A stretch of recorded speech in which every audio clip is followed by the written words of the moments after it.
listening, and I like these dream ones, and I like hearing, even when people do other people's stuff, I think it's very cool because we haven't had things that weren't poetry and poetic license this week, but it's all allowed, so thank you all, each and every one of you. I will share with you 3 poems for this last reading. They appear in collection books, and they're not periodic table poems. I know you guys, some of you like that, but I'm going to share with you 3 poems from 2 different collection books that all happen to also be in the CyberWit new book from CyberWit released in 2024 called The Universe is in Your Hands. In your hands. I have to show off for the people in my Zoom meeting.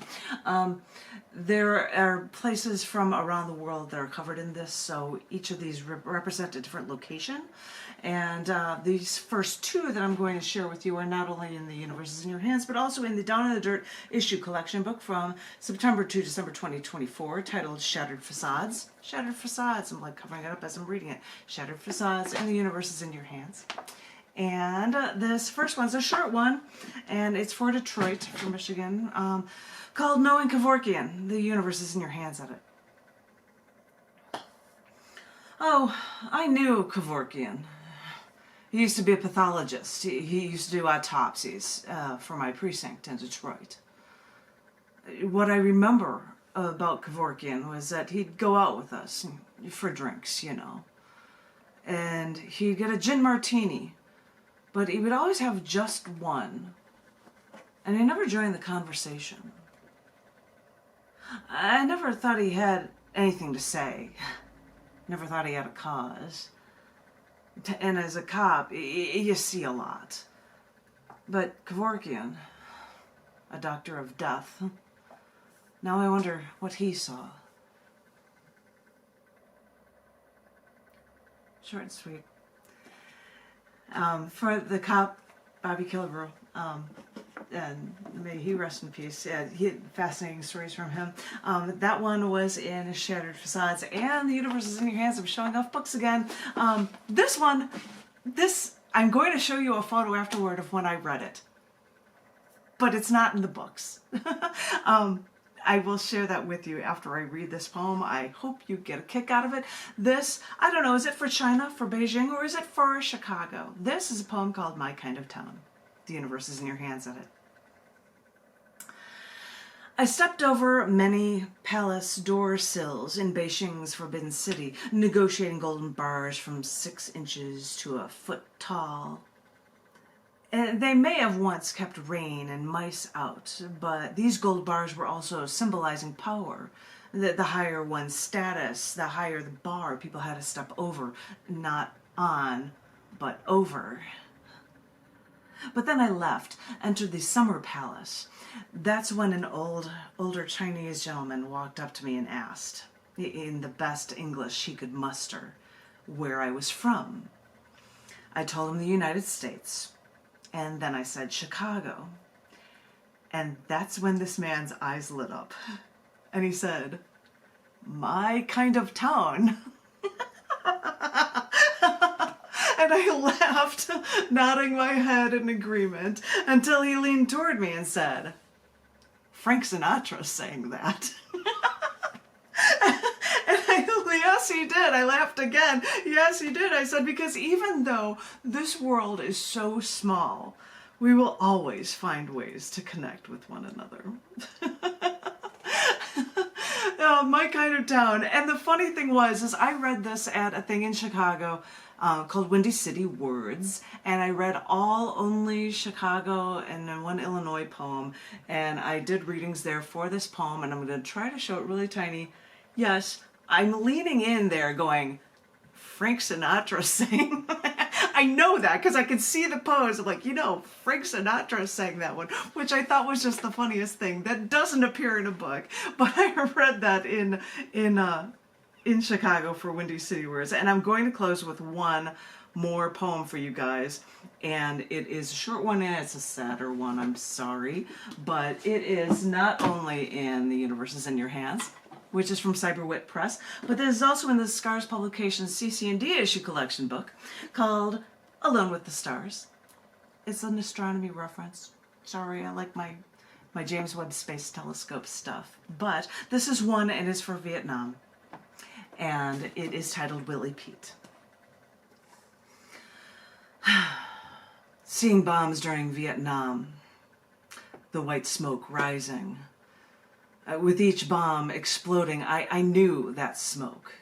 It was Willie Pete, white phosphorus. You couldn't put it out once it started burning. That stuff could destroy the forests, so foreign to our U.S. troops. Everything so volatile about that war, in a way, has become a part of me, like it's in my DNA. You look at your TV screen and you think it makes no sense, but it's a part of me. And for some reason, I need it. I can't explain why, but I do. When you see the destruction of Willie Pete, that's what we called it, but when you see that destruction, you think of it existentially, like, oh, violence is bad. But when I see those bombs going off, that was our key to getting through that hell. I know you'll never understand, and it sounds sick. But seeing that white smoke from file footage, it all brought it all back to me. And those emotions came flooding back like it was yesterday. And you can't understand. But that white smoke, to us, was the closest thing we had to getting out alive. White phosphorus. Willie Pete. Willie Pete, there was my Vietnam reference, which appears in The Universe is in Your Hands and in the CC&D collection book, Alone with the Stars. Why do I keep showing off books? Because I just published so many books, I can't help it. That's all I do. But thank you, each and every one of you. Thank you for staying so long, especially when it's approaching midnight, my darling, across the pond. I appreciate it. I really, yeah, go get some rest. And have better dreams and don't think about Willie Pete and Vietnam. Please don't. Please don't think about that. Think about the way you teach me nice happy things about, try to think of happy things for the poems and sleep well when you go to bed tonight, my darling. What I can tell you is that next month's, because people couldn't make it, I was already saying, well, I hope you can make it to the next one, which is the first Sunday of the month, which is May 4th.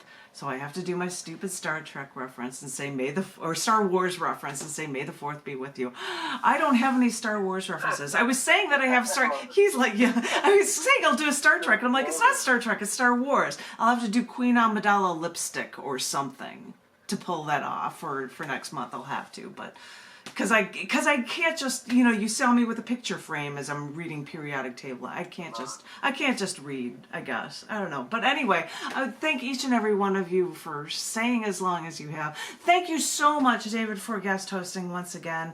I know it's been a weird time with other people and Alyssa's going on and stuff, but if all goes according to plan, our usual host should be back and okay and fine for next month.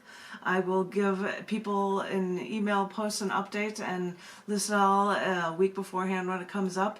And you can check him out online as well, because John F. McMullen has stuff, so you can ask him how he's doing too. So thank you all so much, and I hope you got a thing to buy that man a cup of coffee, because he deserves it for help hosting this Zoom meeting for us. And thank you again, David. And all right, ain't no problem. Take care. You too. Well, if I can say good night. And good night. It's good night for me. Good night, my darling. Sleep well, my angel. Sleep well, my angel. Whoever is doing it next month, David's there, because I enjoy reading what he's... Yes. When he puts it on the screen and you can read what he's saying. And even if John is hosting it, he can give you the screen as well, because he's done that for others as well if he's back. So that would be wonderful. So we hope to see you as a Zoom. I just because I hope John is back, I hope not as a Zoom host. That's the only reason why I say that. But at least in attendance, because it would be wonderful to see you. And we'll get more people coming around in May, and thank you again. I will see you guys. Good night. You have a good one. Thank you.